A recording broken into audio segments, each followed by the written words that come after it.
You are now listening to About That Business, hosted by Rom Wills. Rom Wills is an entrepreneur and personal coach who has helped people reach their fullest potential personally and professionally. Take it away, Rom. Thank you, Marshall. Hey, check it out. People have to respect the trades, right? Now, I've talked about all these businesses and, these different things, and a lot of stuff is just on a more intellectual thing. That's because that's where I am. I'm not really a person into the trades. That wasn't me.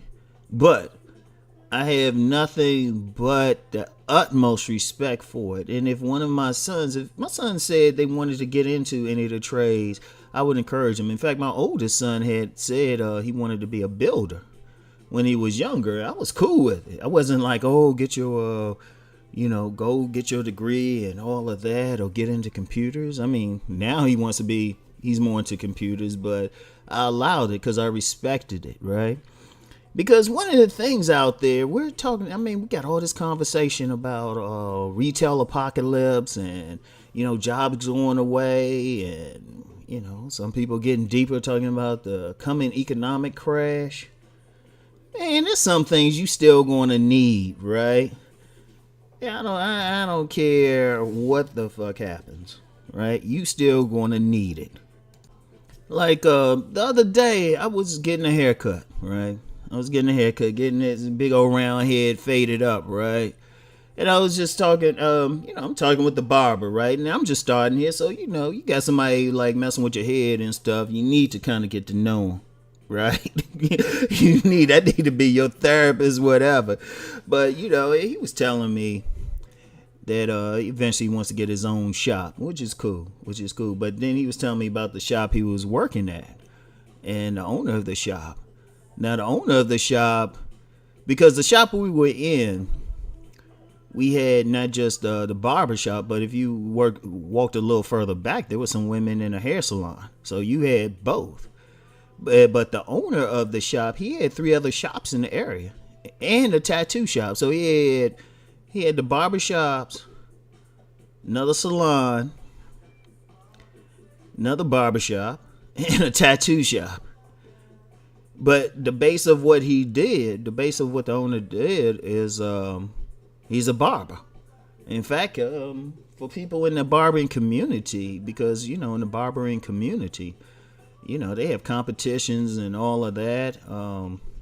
This dude is well known if I drop the name for any barbers on here. So, but the barbershop, that's a trade. That used to be a trade. It is a trade. That is a trade. And like I was telling me and my barber were talking, people always going to need their hair cut. People, that's universal. I don't care where you go. I don't care what your race is. You're going to need that cut. And then, since this channel is mostly followed by black men, right? Got some sisters, but mostly by black men. Shoot. That's the type of business, they ain't going to automate that. Even when people get their own stuff. And see, the thing is, even if you're a black barber, there's still going to be some white men going to come in there and let you cut them.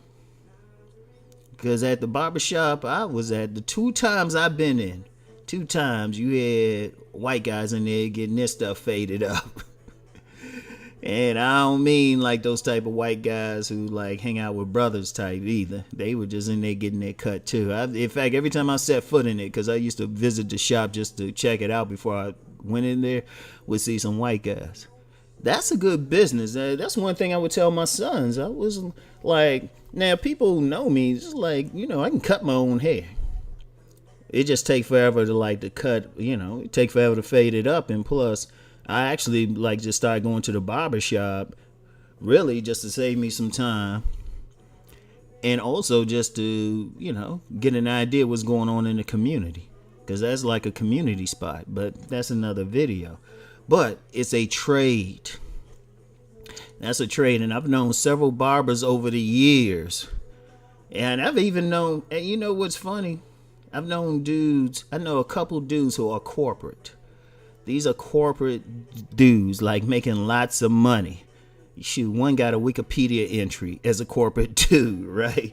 But that dude actually like gave me a cut way back in the day. He's about that dude actually skint my hair with some clippers. That's hard to do.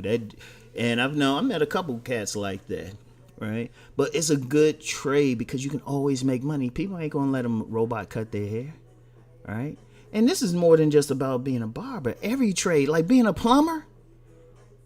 I don't care what anybody say. Plumbers, they gotta do some twists and turns. I seriously think somebody. I don't think somebody is even going to think about doing what they have to do for like create some type of robot or something like could do plumbing work, can do all those twists and turns and all of that.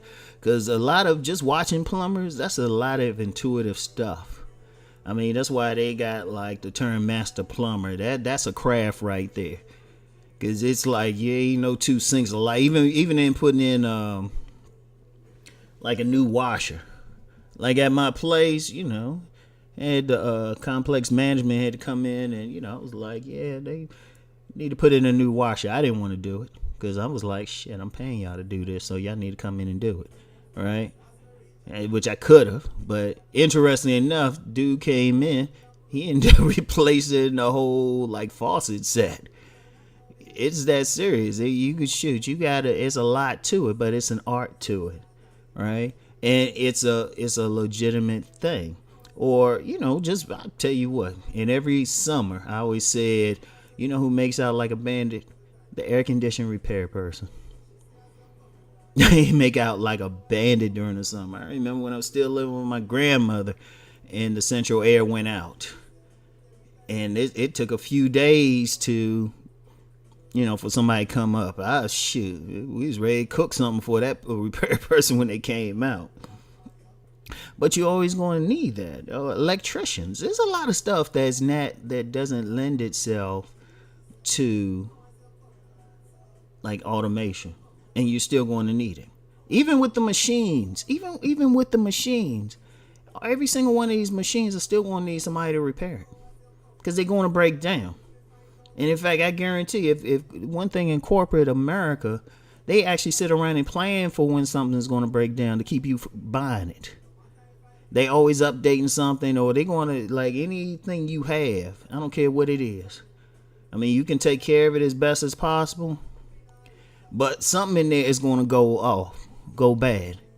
Like the other day, I just got a new laptop just to back up stuff because I said, I've had this computer's very good, and I make sure I keep, I don't do anything crazy with it. But I was like, something in there is built to break down. And you still need people to repair stuff. Those are trades. All these machines, I don't care what it is. Somebody needs to repair it. Yeah, they taking some jobs, but I don't care if it's a robot. Even if somebody say, well, you know what? I came up with a robot that can repair other robots. Cool. But then there's still going to be somewhere in the process, somebody going to have to repair those. You still need people in trade. Even something like cutting grass. There's people out here who become millionaires. I was watching a video the other day. This gentleman was interviewing somebody who was a millionaire with a lawn business. You still need stuff like that. And the reason why I say respect the trades, because, and this is something, most of my people watching this channel are black. I mean, this ain't nothing against anybody of another race watching, but they black. And one thing I've noticed, it's not enough of respect for tradesmen or people in the trades. It's like everybody got to be, on some professional thing or some entertainer or something. I'm like, man, those plumbers, shit, we still need them.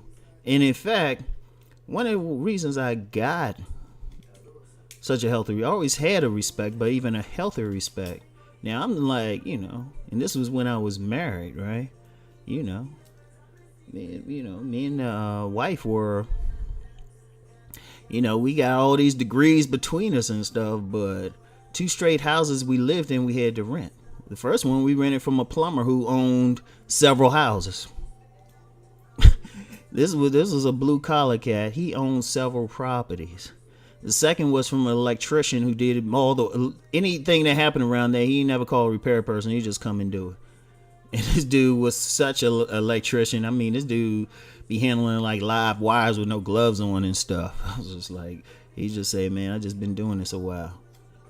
And he was an electrician for some major company in the DC area though. But he was a real good guy though. But he had several properties. He owned several properties. So people got to respect that. We still need that. Because see, here's the sad thing. So many people getting in, you know what it is. People focus, they like, get that white collar degree or something like that. And we need those, of course. We need those, but we need people just to keep the machines running, man. We need that. We need the people who can, keep the electronics up. And people have to start respecting that. And those are worthwhile professions. Those are businesses to start, man. Shoot. And see, that's something, if you a plumber, shoot, you can start a business, please. Because a pipe, well, first of all, pipes are going to break. Something's going to need a new washer. Just by the nature of washers, they always going to need to be replaced. There's like toilets and, like that little disgusting ring that's on that wax ring under a toilet. Somebody need to take that out. Some can do it themselves, but you need a plumber who can actually know what to fucking do. So, anyway, right? Respect the trades. Anyway, that's it for today. I'll talk to y'all later. Peace.